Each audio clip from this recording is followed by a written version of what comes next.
बिहार में चुनाव है। सबसे जुझारू और कर्मठी बताने के चक्कर में पप्पू यादव अकेले रह गए हैं। उन्हें गठबंधन में जगह नहीं मिली और जिनसे उम्मीद थी उन्होंने बसपा का दामन थाम लिया। दलित वोट बैंक की लड़ाई में बिहार विधानसभा चुनाव अब दिलचस्प मोड़ पर पहुंच गया है।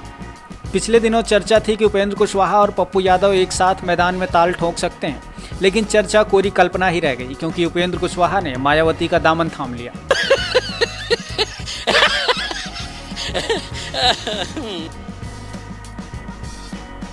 उधर पप्पू यादव और चंद्रशेखर रावण की पार्टी आपस में गुटरगू करती रही, जिससे बहुजन समाज पार्टी की सुप्रीमो मायावती नाराज हो गई। इस तरह से उपेंद्र कुशवाहा और पप्पू यादव की जुगलबंदी एक मंच पर नहीं आ सकी।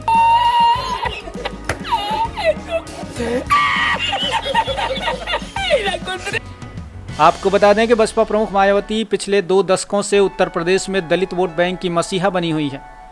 मायावती के आ जाने के बाद से सोशल इंजीनियरिंग में जातिगत के तमाम कयास लगाने शुरू हो गए थे, लेकिन पिछले कुछ दिनों से चंद्रशेखर रावण की दलित आइकन के रूप में सामने आने के बाद बसपा प्रमुख मायावती के पसीने छूट रहे हैं। तिलक, तराजू और तलवार से दूरियां बरकरार रखने वाली मायावती को चंद्रशेखर रावण की राजनीतिक मैदान में ताल ठोकने के बाद एक बार फिर से तीनों की याद आ रही है। और उनको ये बताना चाहती हूँ कि इनसे बच कर रहें। ये लोग वारदात पीछे से डालते हैं और आगे तमाशे करते हैं। मायावती अपने कार्यकाल के चरम युग में तिलक यानी ब्राह्मण, तराजू यानी बनिया और तलवार यानी क्षत्रियों से उच्च कोटि की घृणा करती थी, लेकिन वक्त ने सबको सबक सिखाया है। आज वही मायावती अपनी विरासत चंद्रशेखर आज़ाद में ट्रांसफर होते देख तिलक, तराजू और तलवार के आंगन में हाथ जोड़े खड़ी हैं। कोई उम्मीदवार नहीं आती, कोई सूरत नजर नहीं आती, मौत तो एक दिन मुअय्यन है, नींद रात भर क्यों नहीं आती।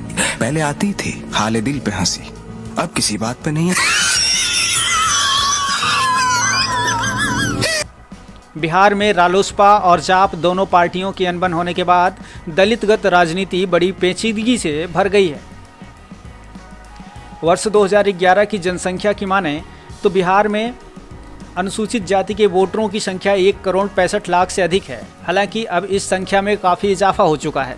बिहार में 23 अनुसूचित जातियां हैं, इनकी आबादी तकरीबन 16% है। बीते 2-3 दशक में जातीय राजनीति करने वाले दलों की संख्या बिहार में काफ़ी बढ़ गई है। जीत हार के गणित में दलित और महादलित में बटे इन मतदाताओं की भूमिका खासी महत्वपूर्ण होती है।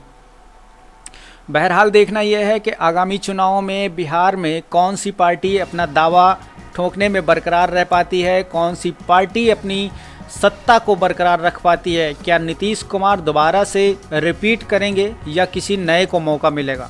आने वाले वक्त बताएगा कि कौन किसका होगा, वोटर्स किसको अपना मसीहा मानेगा। ब्यूरो रिपोर्ट, ई रेडियो इंडिया, पटना।